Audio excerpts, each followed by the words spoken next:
Journal entry 2003. It's been 3 years since my last entry, and it feels like so much has changed.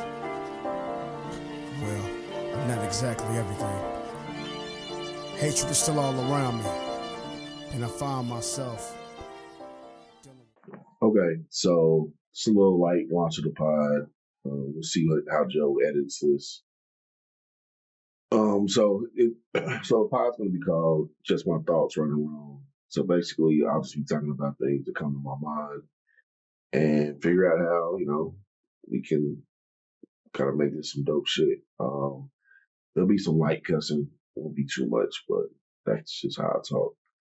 Um, but I did want the first episode of many.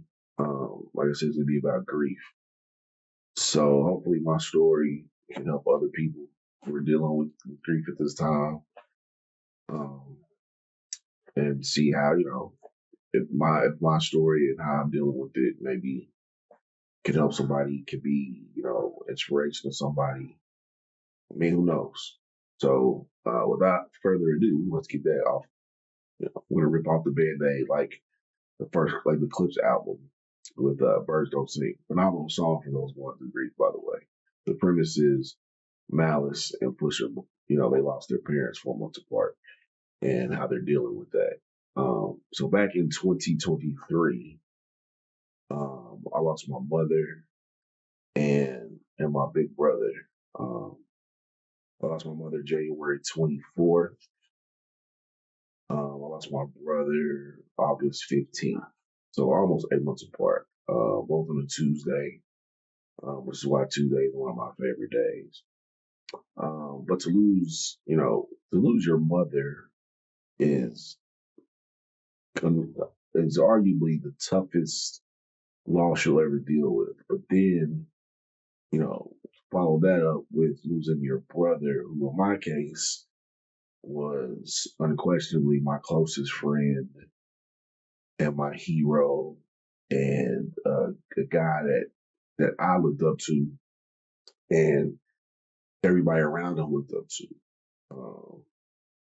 So we'll start with my mother, and we'll just go in the order in which they passed, not necessarily the order in which I am currently getting over it. Um, so my mom and I'm the youngest of two. My brother and I are 5 years apart. My mom and I were super close when I was younger, super, super close. She used to like to tell stories about how we moved from Chicago to Indianapolis.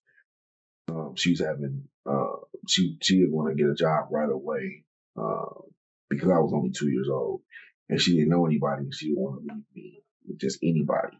When I was in Chicago, when we were in Chicago, I would, be with my grandparents. So, people she trusted, my grandparents, my godmothers, my aunts, my uncles, people like that. But here in Indianapolis, um, she just had my dad's side of the family, and she was getting to know them, so she didn't necessarily want to leave me with just anybody.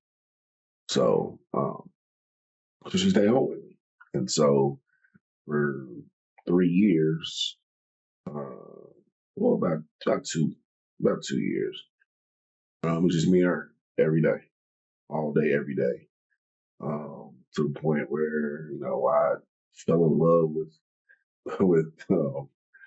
with ABC soap operas, from All My Children to One Life to Live, the General Hospital. Those were my shows because that's what my mother would watch. We do Sesame Street in the morning, Electric Company, and then at 12:30 she might do some news. But from 1 o'clock, from 1 to 4, all day. So we watching All My Children, we watching One Life to Live, we watching General Hospital. So yeah, I know all about the show, Luke and Laura's Wedding, Jesse and Angie on Black Couple on TV, all kind of stuff. So, you know, so we were tight. That was my girl, and I was her boy. So we kicked it tough. And then, of course, when you get older, you kind of you go from being a parent in a child relationship to sometimes a friend relationship. Sometimes my mom and I would share things with my mom I wouldn't share with other people. Talk about different stuff. I couldn't talk to other people. Um, but you know, it was not necessarily a complicated relationship, pretty dope. But as I got older, there are things about my mother's personality I just didn't vibe with, and that's just anything. I mean, everybody doesn't have to like everything everybody does. So it's not a knock on my mother. I hate my mother. She was a terrible person. Nah, she just thought certain ways that I didn't necessarily agree with or think like, and that's fine. And that didn't cause us any friction. It didn't cause us any friction that would cause us to not have a great relationship. Like I'd still go see her. I still call her up. I'd still bring the kids by. All kinds of stuff. So it wasn't nothing like that. It's just that she was old school, and I kind of thought differently, and that's fine. It happens. But my mom's passing wasn't expected. It was unexpected. Um, and so I didn't have time to mentally and emotionally prepare for that. And to lose the only person on earth that loves you unconditionally is tough to deal with. Um, which is why everybody, loves their mothers, even if their mothers are terrible mothers, like, you know, mothers you see on TV. Like if you've seen Precious, Precious loved her mother. She was probably the worst mother on that you'll ever see on TV ever. Um, or you got a mother like Claire Huxtable, who was considered one of the greatest mothers on television, and then you have everyone in between. So most people's mothers are in between. They live in the gray area. They do some stuff you don't like. They cause you some childhood trauma. Then they do some awesome stuff that you forget about. So it all depends. So my mother was no different than anybody else's mother. Like, she'll go to war for me, she'll fight for me, you know what I'm saying? But then she would do some stuff that I'm like, I hate that. I don't want to deal with that. So, but losing her um was tough, and I thought in my mind, I thought I would be able to deal with it and have my brother there with me, but I didn't because my brother ended up getting sick. So as we're grieving as a family, with the loss of my mom, um, around June comes and my brother gets cancer, and so he ends up having brain cancer, and it spread to the point where it was inoperable. So the doctor gave us I don't know X amount of time for him to live, blah blah. Um, but we took that time. Um, I forgot to mention I also lost a good paying job when I came back from my mother passing. So I took 3 weeks. Yeah, I took 3 weeks off because I had a bunch of PTO. So I took 3 weeks off, and then when I came back a month after that, they let me go. Um, and not even I was too grief stricken to even really fight. I just signed a severance package and chucked them the deuces. But like I said, so back to my brother getting sick in June. And so I'm thinking when he goes to the hospital, I'm thinking he's gonna beat it because he beat it before, and my brother was just that dude. So he beats it. So I think he's gonna beat it, but come to find out he's not gonna beat it. So being as close as my brother and I are, I still like to talk about him in the present tense because I feel like as long as I'm alive, he'll be alive. Whereas even as long as anyone who watches this and they know him, they'll they'll understand what I'm saying because they too carry him with them. But yeah, but anyway, so uh, so he gets cancer, but as he's getting sicker, I'm going to see him every day, like every single day. I spend every day with my brother from the time he's in the hospital, from the hospital to the rehab, to the hospital, to eventually his passing.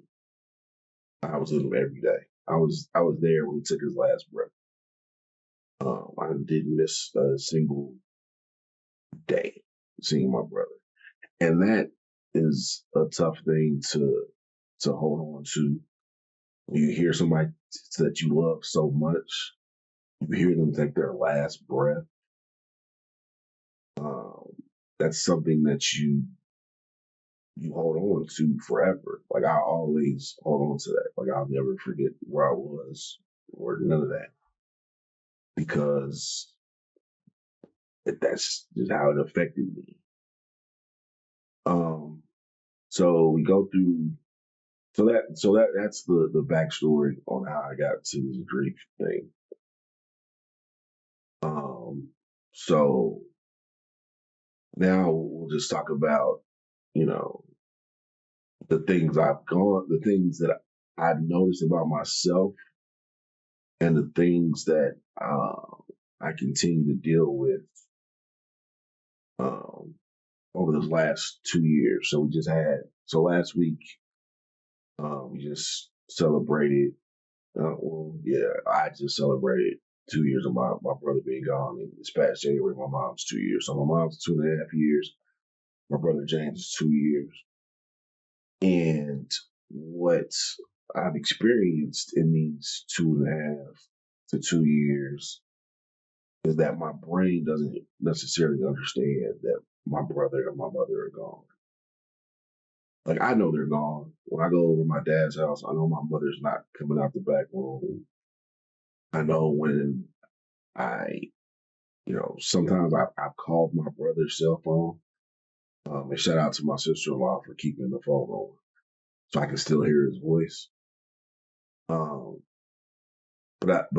so sometimes my brain doesn't realize that he's gone, and because that it's that way, I do things as if my mother and my brother are still here. Um, I've also realized that when when they died, pieces of me died too. So everybody says that you only live once, and that's true. You only live one time, but you die a bunch of times. Every time someone close to you, who's a part of you, passes away, a piece of you goes with them, and you don't even realize it. Especially when you start going through the first of things. So, like for me, I had my mother for 44 years, and she died 2 weeks before my 45th birthday. So I spent my 45th birthday with my brother and some friends and some family because it was fresh off. I had the first birthday of the passing of my mother. So we had to go through that and go through, my son's birthday and then my dad's and then my brother. My brother turned 50. Um, so like the Wides we had something special we thought we were gonna have for 2024 or 23 rather. My parents celebrated 50 years of marriage. I was gonna be 45. My brother was gonna be 50. My brother was gonna celebrate 25 years of marriage. I was gonna celebrate 20 years of marriage. So we got to the parents 50. Then that was it. So 45 we did without my mom. 50 we did without my mom. Being married, my brother being married. Oh, my dad. My dad turned 70 also. So we had 70, 45, 70, 50. for birthdays, 50, 25, 20 for marriages.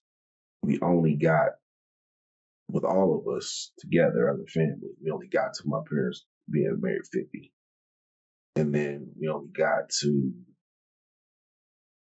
we didn't get to 25 and 20 being married for my brother and myself as a whole family, because my brother passed away a month before his 25th wedding anniversary with his lovely wife.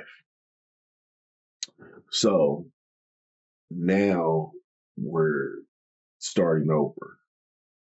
So now it's like I told my wife, it's like I'm 2 years old, because now I'm a new person. Like D'Artagnan Wide, the 44-year-old, died on January 24th. But I'm still here. But now I'm here, and I'm no longer Lynn Wide. I'm no longer Lynn Wide's baby boy, or Taffy, as some people may see this call her. In fact, most people call her Taffy. Only bill collectors call her Lynn, and people at work. But anyway, now I'm not James's little brother anymore. I mean, some people say, hey, now they'll say, hey, do you remember James? That's his little brother. As opposed to, it used to be, you James' little brother. So having to deal with that is new. So, I woke up one day, I was the baby boy of two. I wake up another day, now my daddy ain't got a wife or son. And so I can just imagine how tough it is for him. We talk about it every now and then, but not to the depths that we want to talk about. But so that's new. So I'm a new person and trying to navigate these new feelings, and navigate, like, when I see my friends being able to talk to their mothers, or my wife being able to talk to her mother, or my wife being able to go, her siblings went and got matching tattoos. I can't do that. Or, they get together for a random, like, her little brother plays ball in Spain, and they wanted to get together before he left. And that's dope. I love Jordan. But I'm just not necessarily emotionally ready for that yet.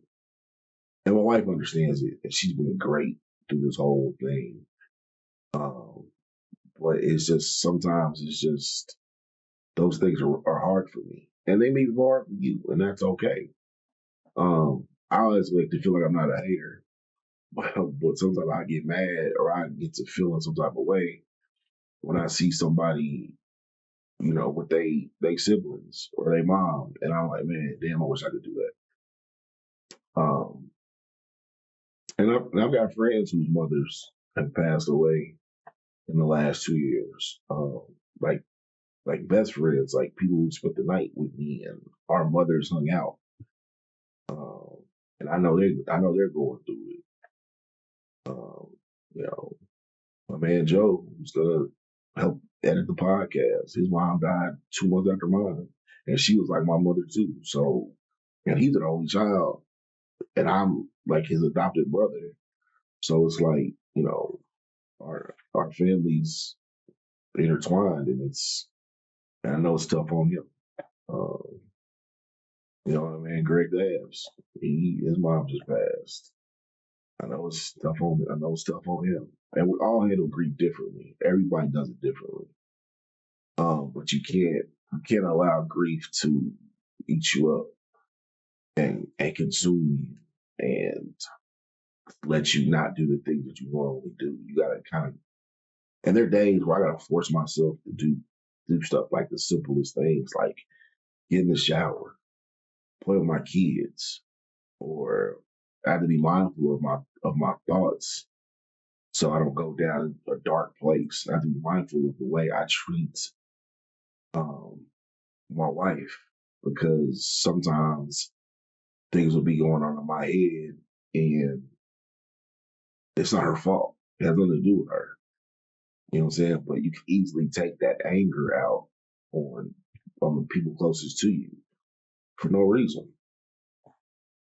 Um, you know, it's stuff like that. And I try to keep, all my thoughts about my mother and my brother as positive as possible. Very rarely do I think of negative things. There's been a couple of times I even laughed when I got in trouble with my mother a couple of times.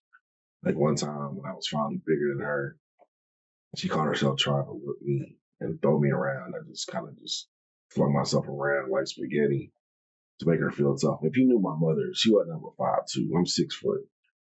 So I mean, I've been taller than her since the 4th grade. Um, so actually I'm giving her an extra. She's not 5'2". She's 5'1".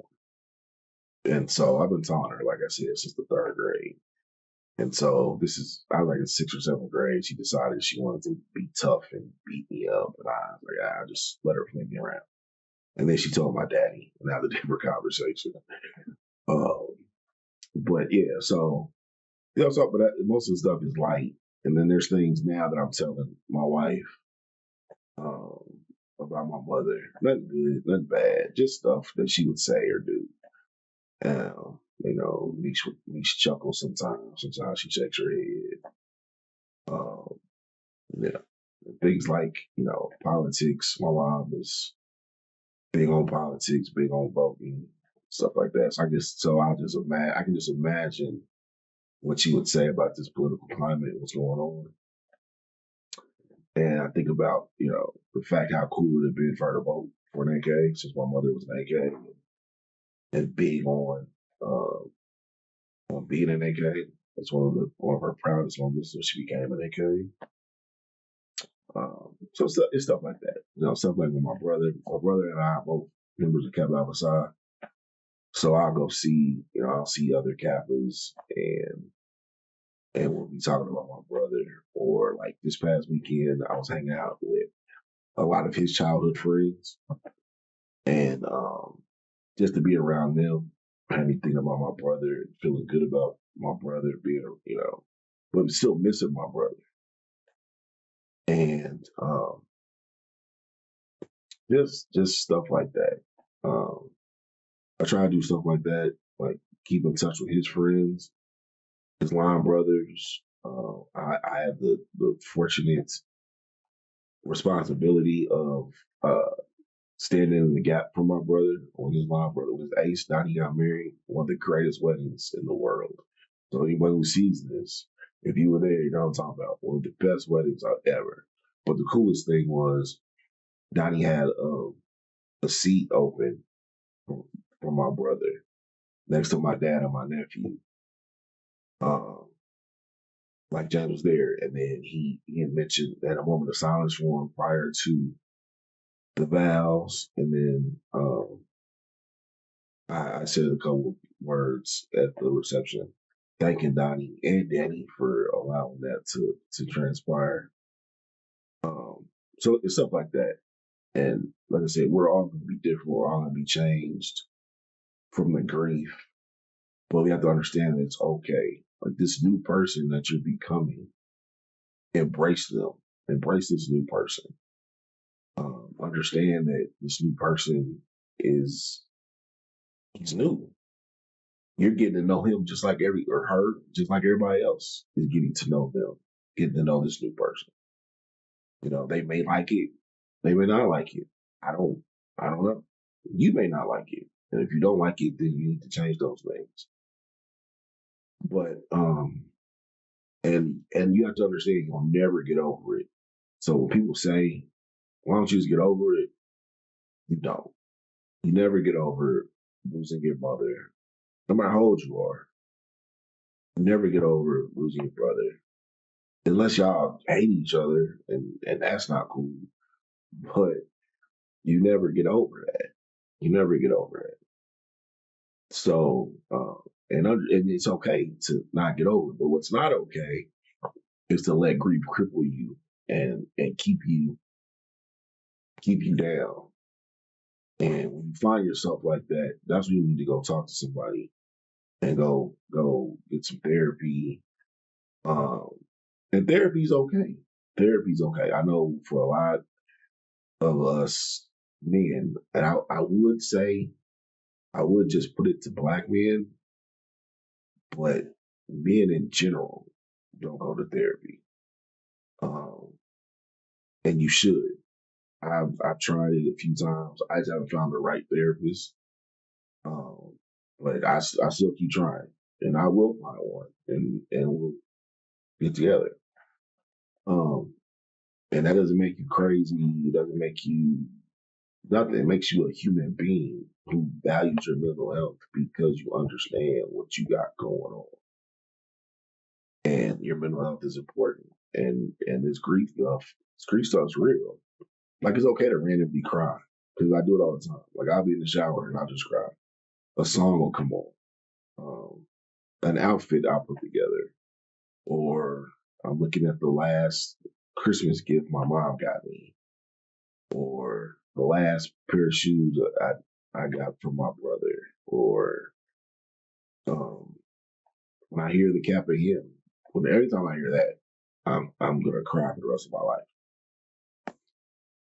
Unless I'm in a meeting. In the meeting, I don't be crying in front of the niggas, but in my head, I be sad as shit. But it be too many people in the meeting. But when I hear it, and I'm by myself, or like, you'll catch me wiping my eyes, you know. But it's little stuff like that. So I hope that some of the things that I've talked about and I've said can help some people, or just hearing my story, and just know that I'm not giving up. I'm gonna keep pushing one foot in front of the other until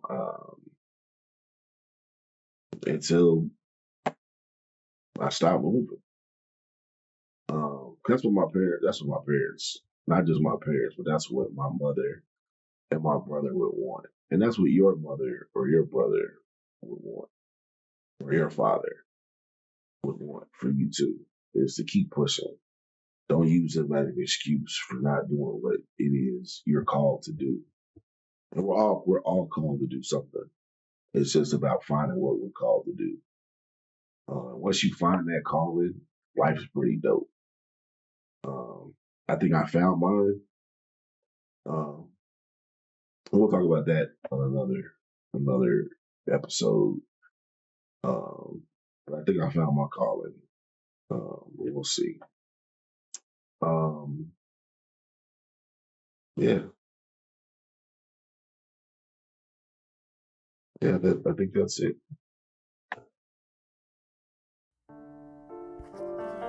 Journal entry 2003.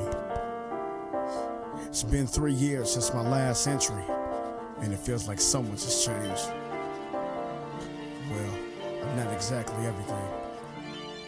Hatred is still all around me, and I find myself dealing with trials and tribulations, struggling to keep my